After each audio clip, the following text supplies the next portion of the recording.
Hi, Minso here. Welcome to my Legacy League preparation and class selection video. The League notes and patch notes 2.6 have been announced. I'll go over the Legacy League first and end with my class selection to start the league. Legacy League is a new challenge league. It starts on the 3rd of March. If you're a new player, start here and not on the permanent league.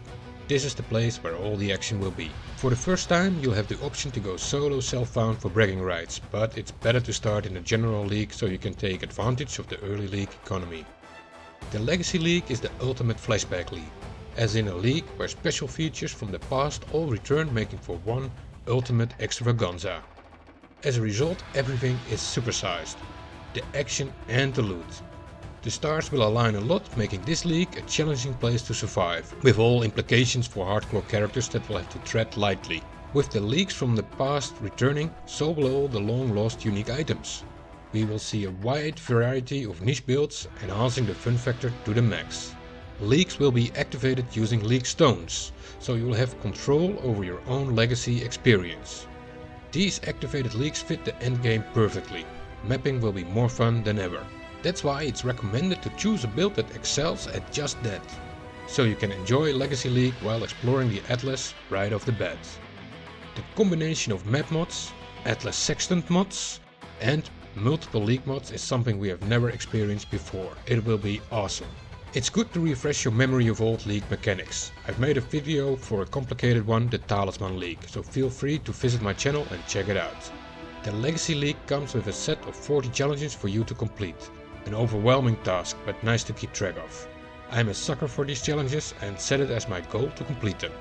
Even though the build meta has been rather stale of late, we get a final chance to enjoy the builds of old before the big change in the upcoming summer. And by combining all these legacy uniques, I wouldn't be surprised if new overpowered niche builds pop up all over the place. Like said before, the emphasis of this league will lie in the endgame mapping on the Atlas. The maps will be filled with monsters and loot, more than your heart's desire. I wouldn't want to confine myself by specializing in doing the endgame labyrinth or Atziri boss, even though these methods can be extremely profitable start league. I want to dive in the fun ASAP, right into mapping. To start the league, you'll be needing a proven build and class that's not depending on expensive specific build enabling uniques. You don't want to be caught with your pants down and get stuck in the progression of your character. So the choices lie in the classic cookie cutter builds. And that first character will fill your bank with wealth, setting up your second character for that fun factor niche hipster build. So here goes my top 5 class selection to start the upcoming new league. I put some links in the description to recommended forum build posts. Number 5. Any ranger with a bow. No need to decide on your Ascendancy class early in the league. You cannot go wrong with any of the three. Raider, Pathfinder and even Deadeye are all rock solid. There are so many unique bows around, making for easy leveling. Good skills are plentiful as well, whether it be split arrow, tornado shot, lightning arrow or barrage. The endgame potential for physical and especially elemental bow builds will be through the roof. After all those AoE nerfs, welcome to Path of Projectiles. Number 4. Templar Inquisitor using spell totems to cast Flameblast, aka the Pizza Blaster.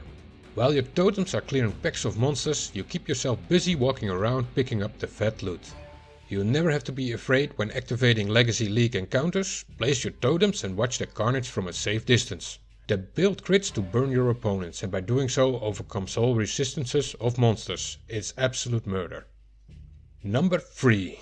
Witch Summoner. Not much gear needed for this one. Your league start will never bog down.